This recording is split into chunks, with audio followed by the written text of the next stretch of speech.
My name is Claire Kingston, and I am the founder and CEO of a multi-million-dollar tech startup. But none of that power, none of the accolades or boardroom victories prepared me for the moment I told my sister. Ellie cried for 6 months. "You'll survive," and walked away as she sat on the curb, jobless, reputation ruined, clutching her phone like it might rewind time. Have you ever had to choose between your family and your child, and felt the world freeze while you made that choice? Let me know where you're watching from in the comments and tell me, how far would you go to defend your daughter's dignity? It started on a bright Saturday afternoon in Charleston. The kind of day that looked perfect in pictures. Puffy pastel balloons tied to white folding chairs, children's laughter echoing off sun-dappled lawns, and a cotton candy machine puffing out clouds of pink at the edge of the buffet table. We were at my niece Lily's 7th birthday party, June's daughter. June, my sister. My older sister. And Ellie, my girl, had been looking forward to this all week. She'd picked out her outfit herself, lavender dress with a swan embroidered on the hem, paired with the sparkly shoes we'd found during a spontaneous weekday trip to Target.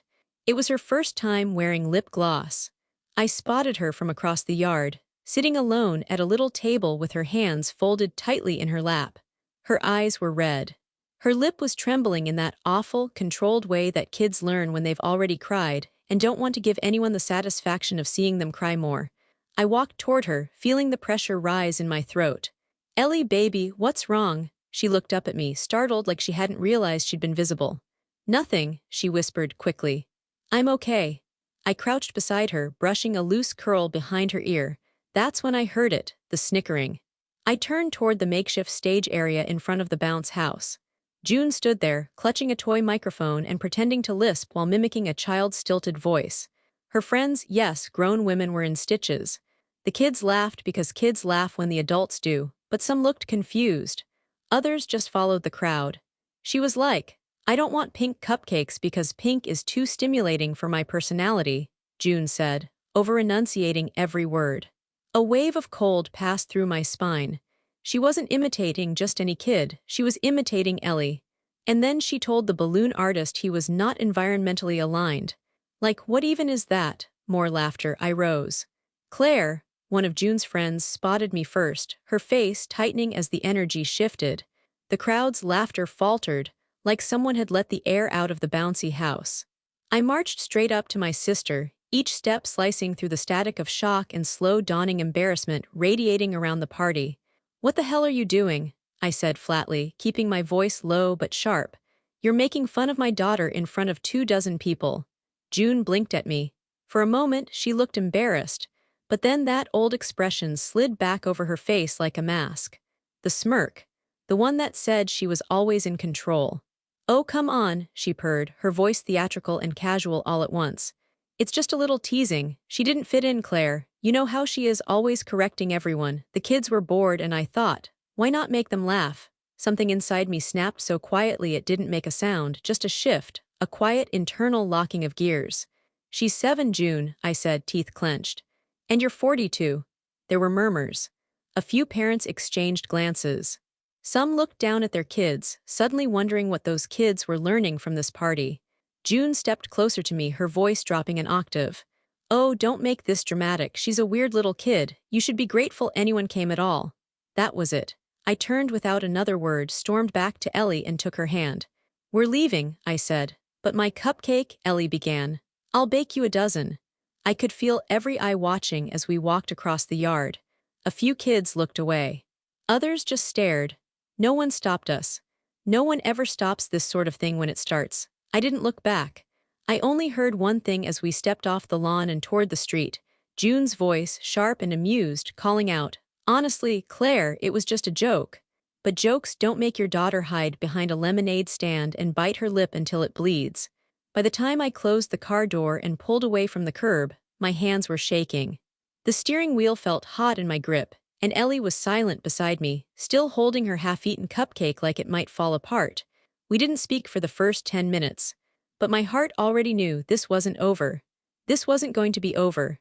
This time she'd gone too far. And this time I wasn't going to let it slide.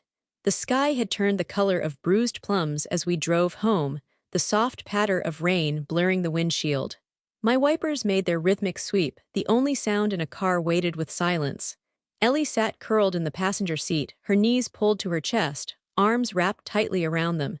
She stared out the window as streetlights flickered across her cheeks, hollow and pink from crying. I glanced at her. "You want to talk about it?"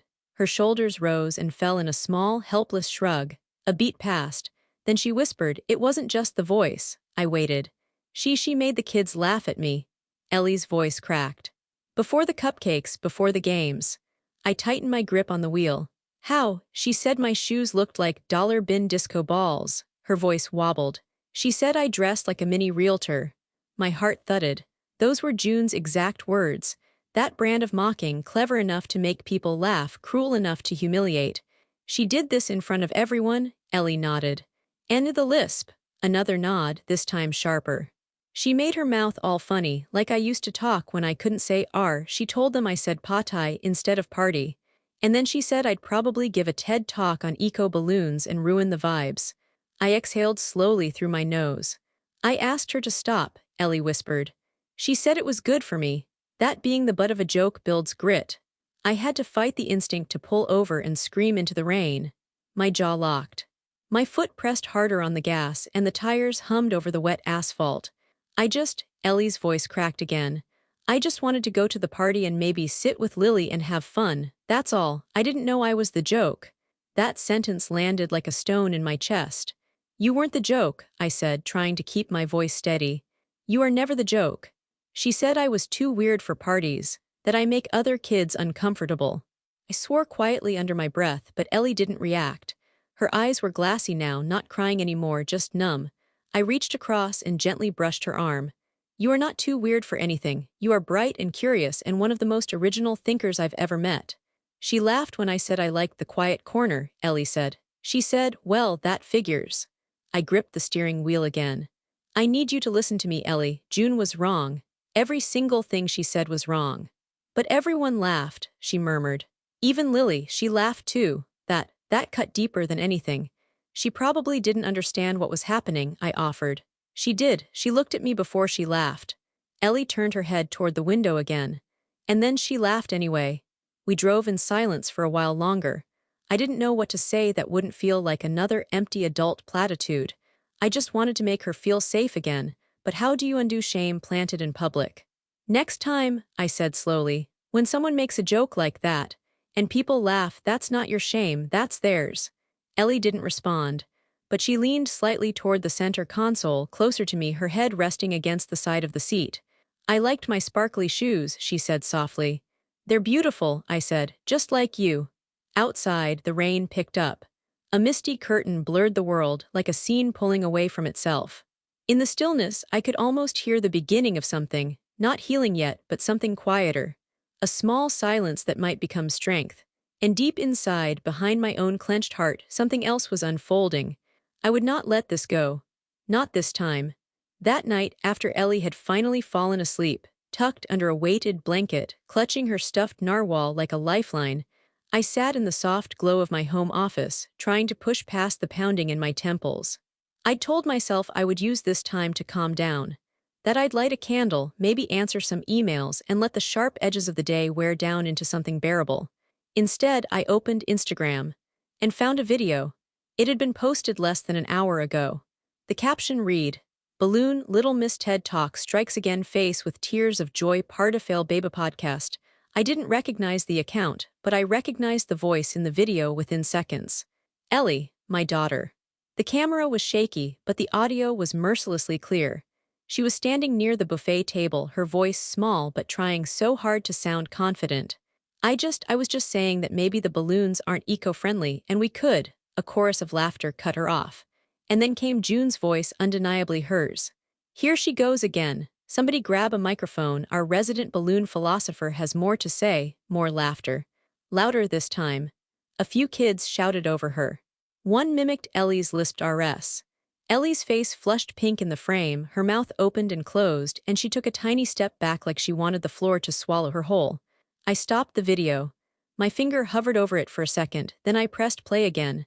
I watched it 5 more times. I didn't cry. I didn't scream. I went still. Then I clicked on the account, a teenager. Lily's babysitter, apparently. tagged in a group photo with June just a few days ago. The video had already been shared by 3 other accounts, 2 of them public, and was climbing in views. I took screenshots of every post, every username.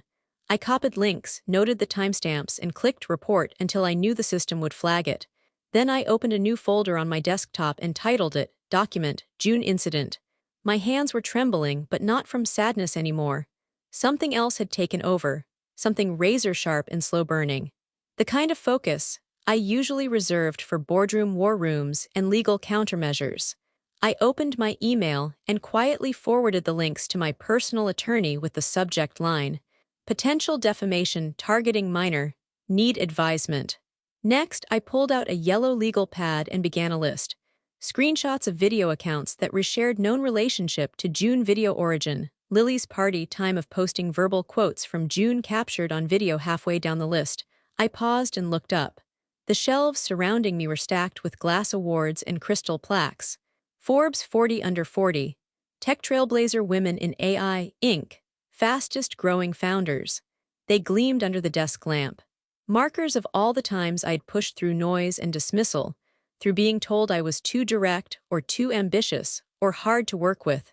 But they didn't mean a thing right now. Because somewhere across town, my own sister had made my child a public punchline. And now the internet had too. No, not this. I stood, pushing the chair back with enough force that it rolled into the bookcase behind me. The candle I'd lit earlier flickered violently in its jar.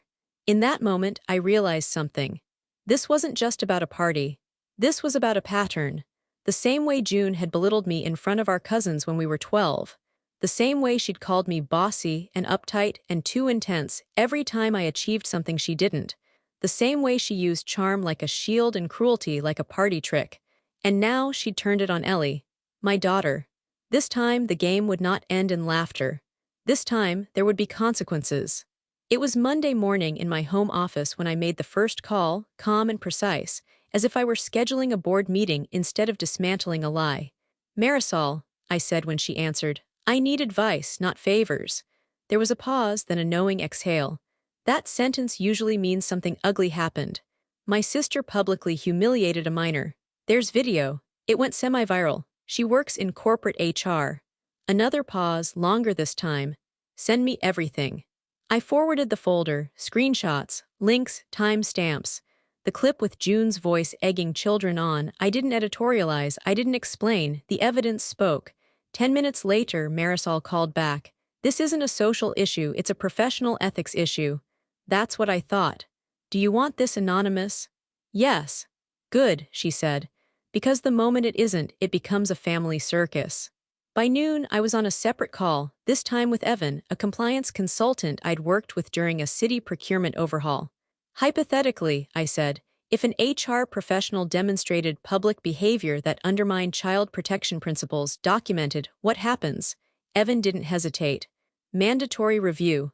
At minimum, a warning, often counseling, especially if there's proof of encouraging harassment. I'll email you the materials. Send them through a burner address, he added gently. You don't want fingerprints. That afternoon, I drafted the complaint myself, neutral language, clinical tone.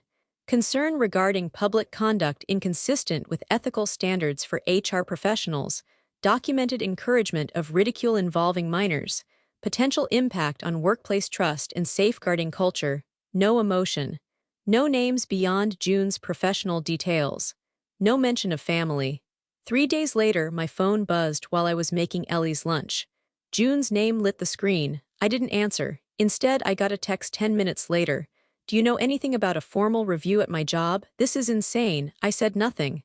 That evening, she called again. This time I answered, my voice level. What happened? I asked. They put a letter in my file, she snapped. A warning. They're making me do behavioral counseling like I'm some kind of monster. I waited. They said something about online conduct and minors. Her voice cracked. This is ridiculous, Claire. Is it? I asked quietly. She inhaled sharply. You did this. I didn't, I said truthfully. Your actions did. There was silence, then softer. It was a joke. It was a pattern, I replied. And patterns catch up. She scoffed, but the bravado was gone. You always think you're so righteous. I think my daughter deserves dignity, I said. And so do the kids you laughed at. She hung up. I sat at the kitchen table afterward, the house quiet, Ellie coloring nearby. She looked up at me. Mom, yes, baby. Are we in trouble? I smiled and shook my head. No, sometimes grown-ups just have to learn better. She nodded, satisfied, and went back to her crayons.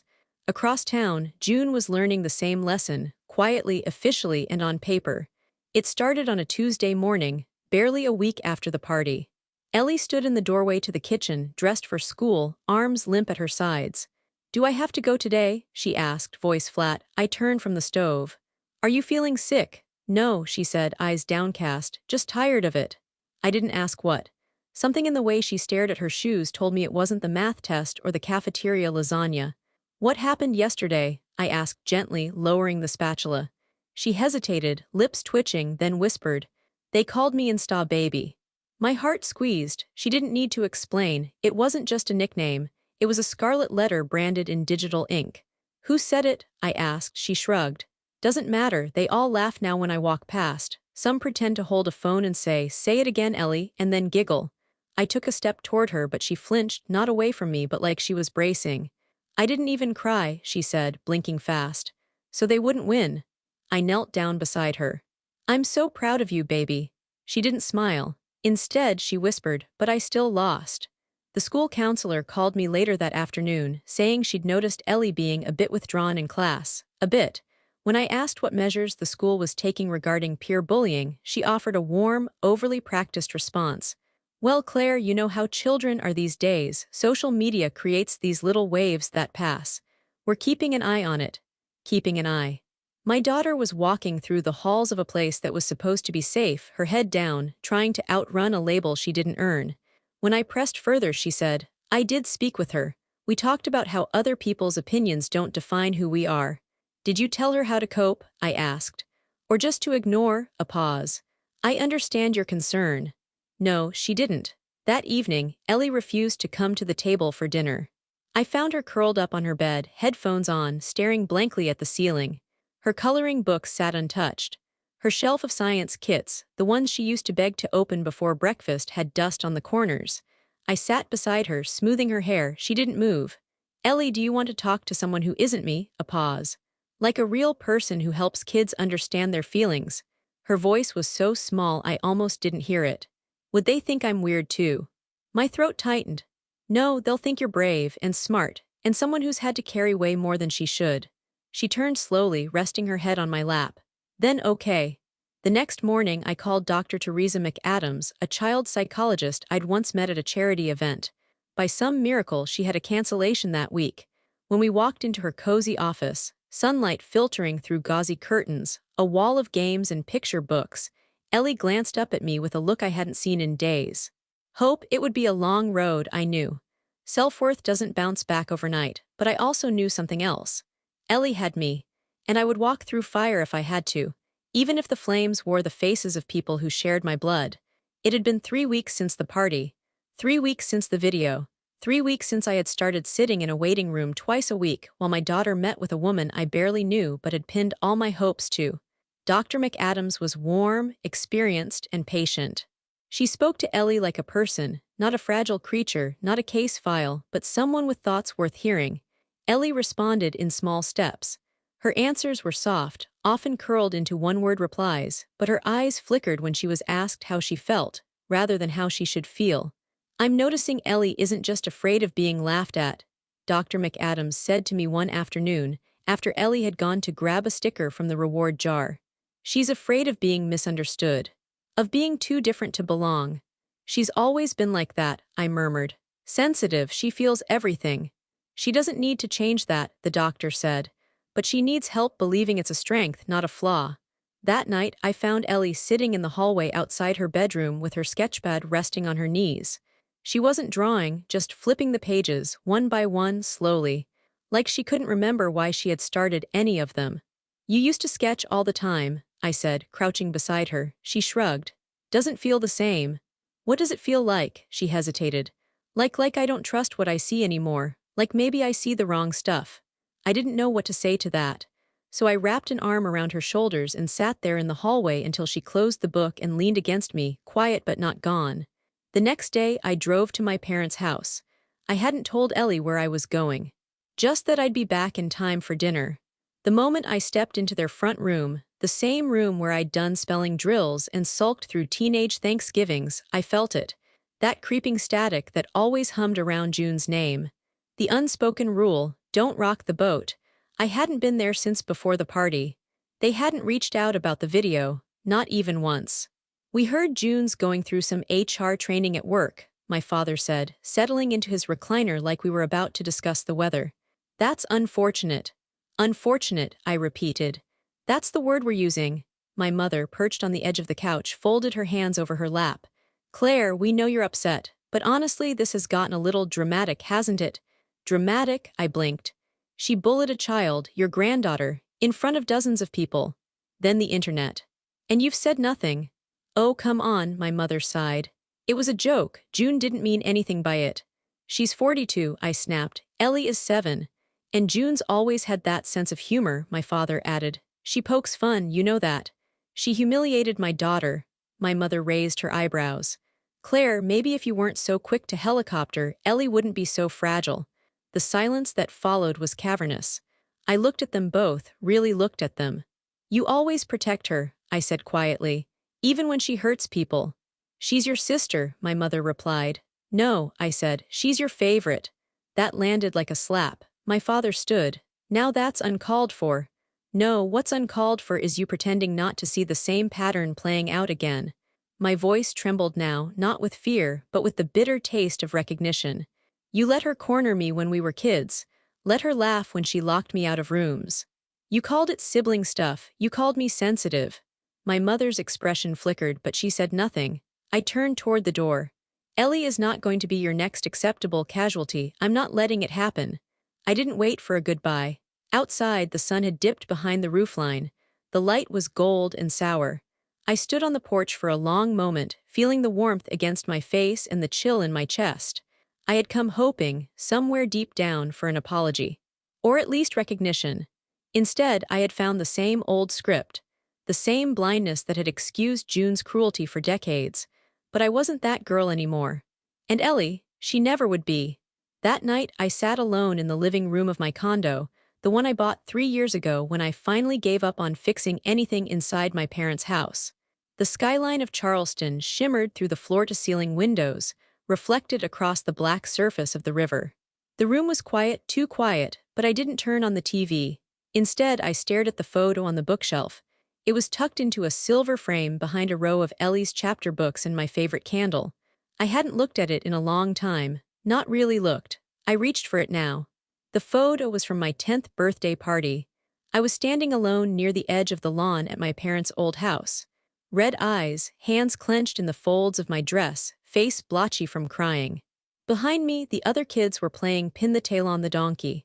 June stood in the center of the group, laughing, her arm draped around our cousin Amanda like she was the star of the show. I could still remember the reason I'd been crying. She'd read my diary out loud to the other kids. She found it, hidden in a shoebox, and decided that page after page of my most private thoughts deserved an audience. When I told our mother, she said, "You shouldn't leave things lying around if you don't want them found." When I told my father, he said, "She was just trying to make people laugh." And when June saw me later that night, hiding in the bathroom, she smiled through the mirror and said, "You take everything so personally. Maybe don't write such boring secrets next time." No apology, no consequence. Just me, learning for the first time that some people can shatter you with a smile and walk away clean.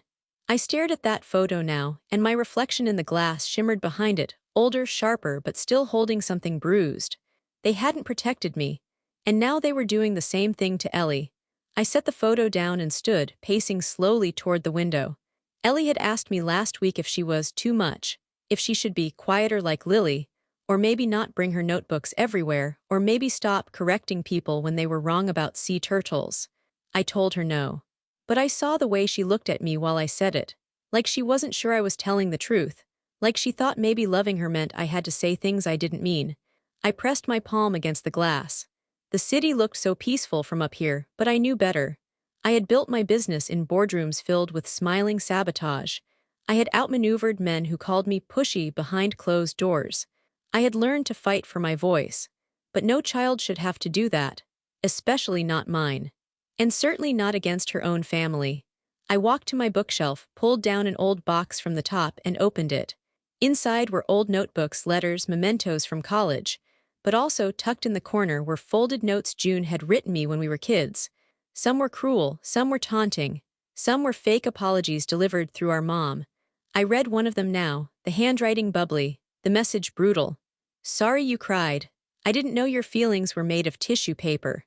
I held it for a long moment. Then I lit the candle beside me, watched it flicker to life, and fed the note into the flame. It curled, blackened, and vanished. Not again, not with Ellie. Whatever came next, whatever battles I had to fight, I would fight them. Because if no one else in my family had the backbone to stand between a child and generational cruelty, then I would do it alone. And this time I wouldn't blink. It happened on a Thursday. I was in a conference call with a potential investor, half listening while mentally drafting my next PR campaign, when my phone buzzed with a message from the school. Ellie wasn't feeling well today. We've sent her home with the front desk staff supervision. She said she didn't want us to call you during your meeting. I froze. Ellie had never asked not to be called. Not once. Even last month, when she scraped her knee during recess, she begged the nurse to dial me so I could talk to her while they put on the bandage. My heart dropped. I ended the call mid-sentence, offering no apology, and grabbed my keys. When I pulled into the driveway 20 minutes later, I found her sitting on the front steps, knees tucked under her chin, her backpack half-zipped and falling open. She didn't look up until I crouched beside her. "Sweetheart," I said. At the sound of my voice, she broke. I hadn't seen her cry like that in weeks. Not since the night of the party, but this was different. No sobs, no gasping. Just silent, unrelenting tears, her small body shaking like she was trying to disappear. I gathered her into my arms, and for the first time since she'd been born, she didn't hug me back right away. She just let me hold her. Limp, hollow. "It happened again," she whispered, breath hitching. "What happened?" She pressed her face into my shoulder and said one word. "Intercom." I blinked. "What?" "They played it," she whimpered. "The video, over the school speakers, during morning announcements."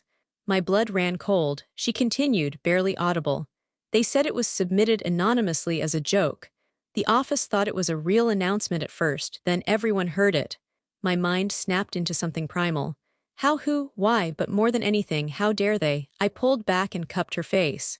"Did someone record it?" She nodded. "Mr. Danvers tried to stop it, but it already played." People laughed. I ran to the nurse's office before they could see me cry.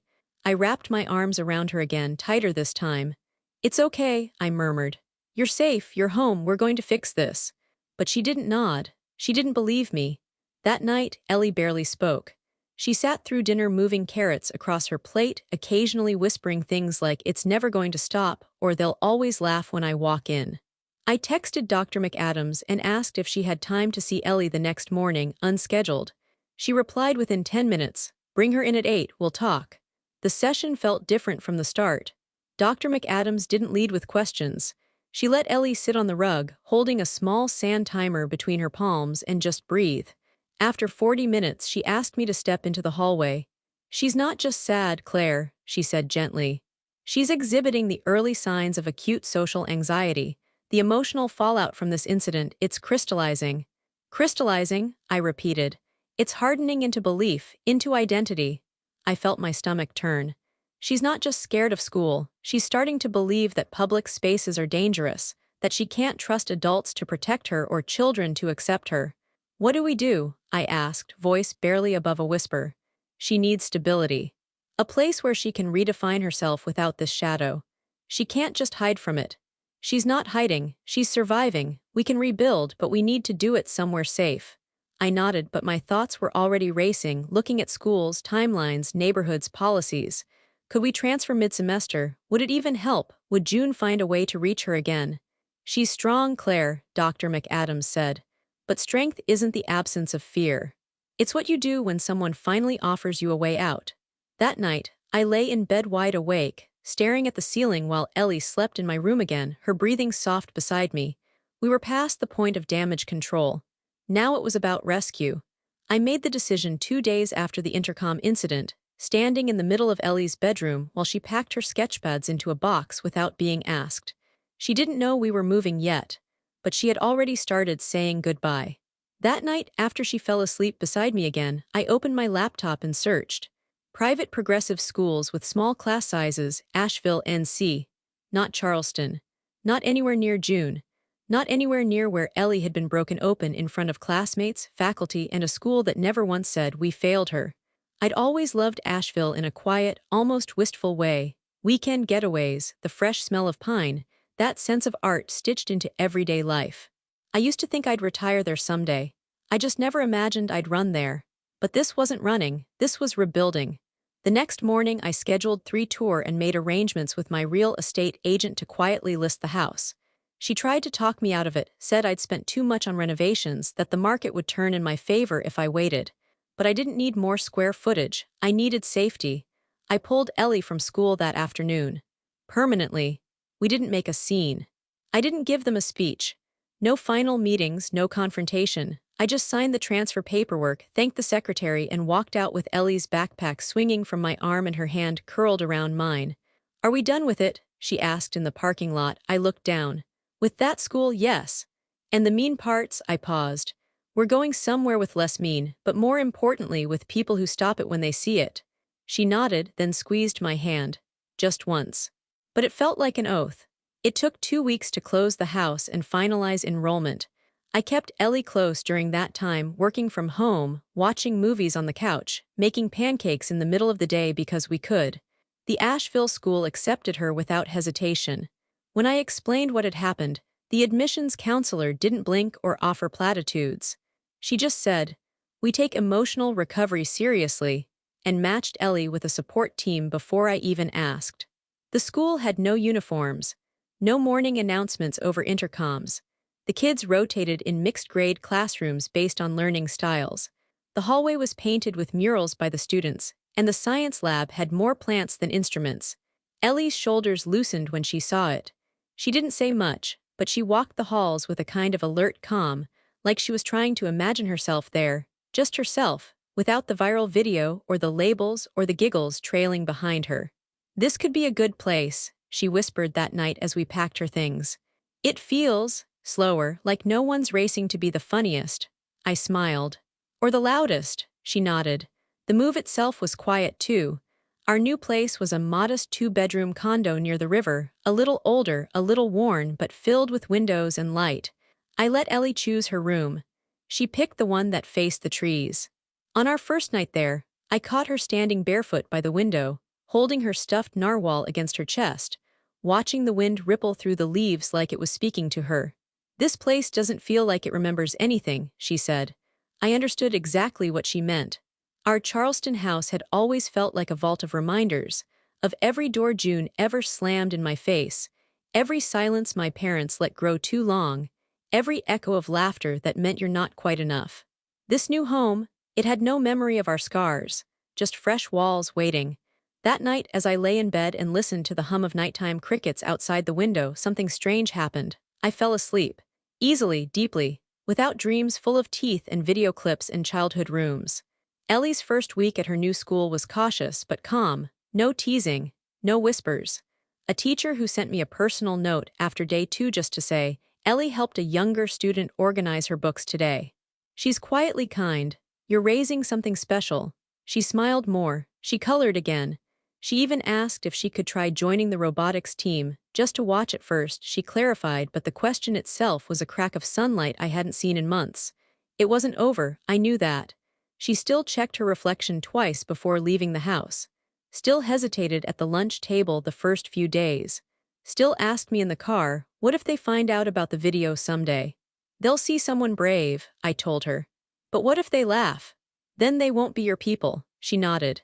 And this time she believed me. The headline broke on a Sunday morning. I was sitting on the back porch in Asheville, a mug of chamomile tea warming my hands, when the alert buzzed through my phone. I tapped the screen and stared at the notification, the bolded line standing stark against the white background. HR director resigns amid leaked messages mocking child safety policies. I already knew who it was about. The article was from one of the Southeast's leading regional outlets. Clean, professional, impossible to ignore. The journalist I'd sent that anonymous tip to weeks earlier had done exactly what I hoped she would. She waited for the right moment, built the right case, and tied the bow around it just tightly enough that it couldn't be dismissed as gossip or workplace drama. The screenshots were devastating. Internal group chats between June and two other managers. Sarcastic remarks about overly emotional moms, mockery of workplace diversity sessions, and one message that hit like a cold slap. If we start treating every awkward kid like royalty, we'll be running emotional puppet shows by Q4. No names were mentioned, but anyone who'd seen the viral party video weeks earlier, yes, it had resurfaced, would know exactly who she was talking about. Ellie, my daughter. The article didn't need to draw the line. The public did it for them. Within an hour, June's company posted a bland corporate statement about ethical standards and internal culture and confirmed her resignation. She hadn't even made it through breakfast. Later that evening, I got a text from my cousin Rachel in Charleston. A single photo. My parents' kitchen table. June sitting at the end of it, pale, red-eyed, arms crossed tightly over her chest. In front of her, the printed article. In the corner of the photo, my father's reading glasses rested on top of the newspaper. My mother stood frozen beside the counter, her lips slightly parted in what looked like stunned disbelief. Rachel's caption read, "They read it aloud over brunch. Finally." I didn't respond. Didn't need to. This was never about revenge. It was about recognition. For once, they had to look at June, not as the golden child, the untouchable big sister with the perfect laugh and impeccable hosting skills, but as someone who had caused real, irreversible harm. Someone who hid cruelty inside charisma and called it humor. She didn't lose her job because of me. She lost it because no one ever told her no, and when someone finally did, it was too late to unlearn the damage. A few days later, I heard from Marisol, the PR contact who'd helped me quietly route the tip through the right hands. "You didn't push it," she said over the phone. "You just lit the fuse and walked away." Was that wrong? No, she said, that was chess. Back in Asheville, Ellie remained blissfully unaware of the headlines. She had started humming again, little songs under her breath as she arranged her books or brushed her hair. I didn't mention the article, not yet, maybe not ever. She deserved peace more than justice. But that night when she came to kiss me goodnight, she paused in the doorway. "Mom." "Yes, baby," she squinted at me thoughtful. "You look like you know something." I smiled gently. "Maybe I do," she grinned. "Is it a good something?" "It's the kind that helps people sleep better at night." She nodded as if that was enough. And maybe, for once, it was. In Charleston, the news cycle moved on. But June didn't. Her name was flagged in HR circles now. She lost offers. Interviews disappeared. The cushy job she thought was untouchable, gone with a paragraph and a screenshot. I didn't dance about it, but I also didn't cry. Some truths take years to bloom, others erupt overnight. The first voicemail came 3 days after the article, then 2 more the day after that. By the end of the week, I had 6 voicemails, 3 missed calls, and 1 text from an unknown number that just read, "Please just hear me out." But the last message, the one she left at 1:14 a.m., was the one that stayed with me. Her voice was shaky, not dramatic or defiant like before, just exhausted, frayed at the edges. "Claire, you've destroyed me. I can't sleep. I can't breathe. Everyone's turned on me. I've lost everything. And you're just, what, sipping tea in the mountains, acting like this is justice? We're sisters. We shared a room, for God's sake." I sat on my couch, phone resting in my lap, heart steady but not unmoved. Because yes, we had shared a room. But I'd also shared silence, humiliation, isolation, and not just once. For years, and even now in her lowest moment, she didn't say Ellie's name once. Not once. I didn't call her back. I didn't write a paragraph or offer her a redemption arc. I sent a single text. "Ellie cried for 6 months. You'll survive." Then I blocked her number. And for the first time in my adult life, I meant it permanently. But it didn't stop there. 2 days later, my mother called me, her voice sharp with accusation. "Your sister is moving in with us," she said. "I assumed," I replied. "You're really not going to help her." "You mean financially?" Her silence told me everything. "I've helped enough," I said, cold and clean. "For years, I've covered their medical copays, sent checks on holidays, laid out June's overdraft fees without a word. She's your sister, Claire. And Ellie is my daughter." That landed like a punch. But I didn't let her interrupt. "For years, I tolerated your favoritism.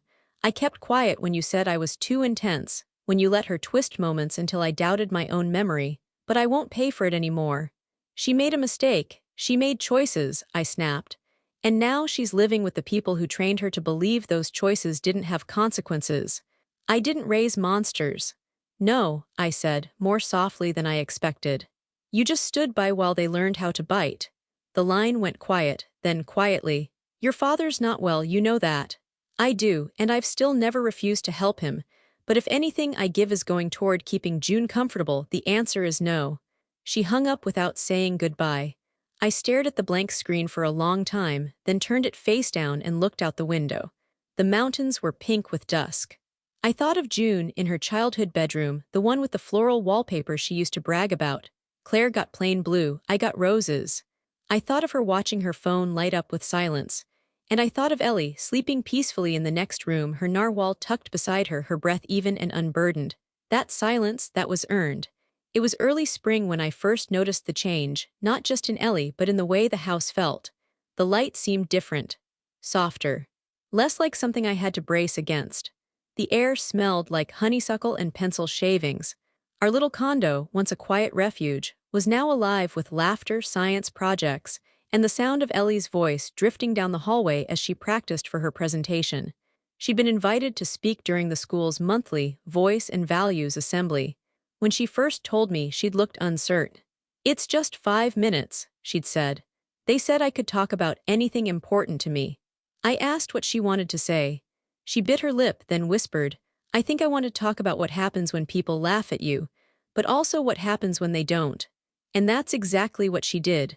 The auditorium was full, parents, teachers, rows of squirmy fourth and fifth graders sitting cross-legged on the floor.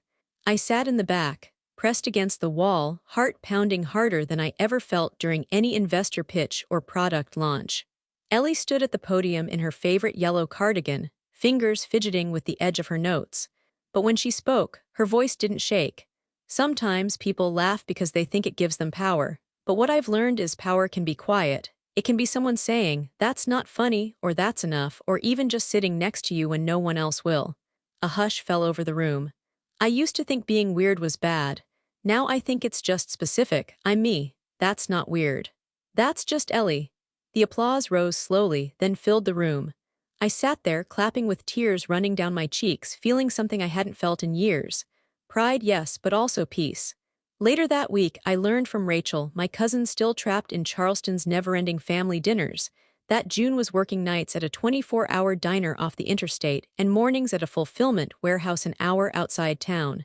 "She looks tired," Rachel said in her voicemail. I mean, she is tired. But mostly, she's quiet now, real quiet. Her kids, I heard, were enrolled in public school. No more ballet lessons. No more catered birthday parties, just aftercare programs and packed lunches and, as Rachel put it, a whole lot of silence from her end of the table. I didn't gloat, I didn't even feel satisfaction, just finality. For the first time I didn't want anything from June. No apology, no remorse, no reversal of time. She had her path, I had mine. My mornings now start with hikes along the river. Just me, my thermos of coffee, and the sound of wind in the trees. I've made friends, real ones.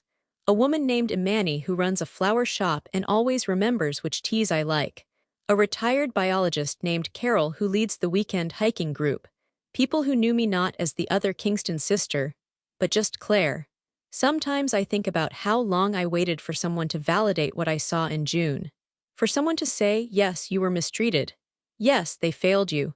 But then I remember, it doesn't matter who else saw it, I saw it. And I stopped it. I stopped it in time for Ellie.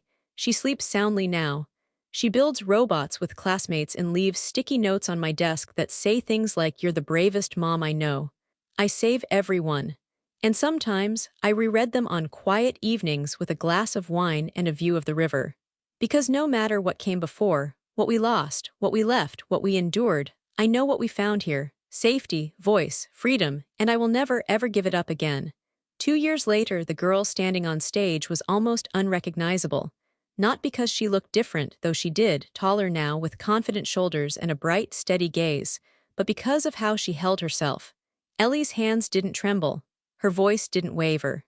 She stood at the podium of the Carolina Youth Leadership Conference, wearing her robotics team hoodie over a navy dress, her hair pinned back with sunflower clips.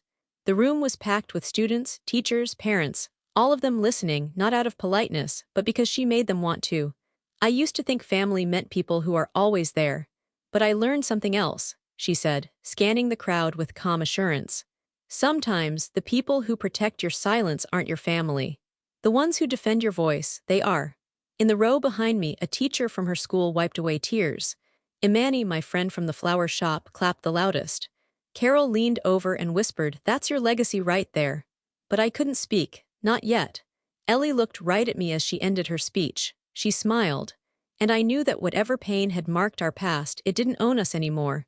We had rewritten the story. She walked off the stage and into my arms, whispering, "Did I do okay?" I held her tight and said, "You did perfect." And this time, I believed it with every inch of who I was.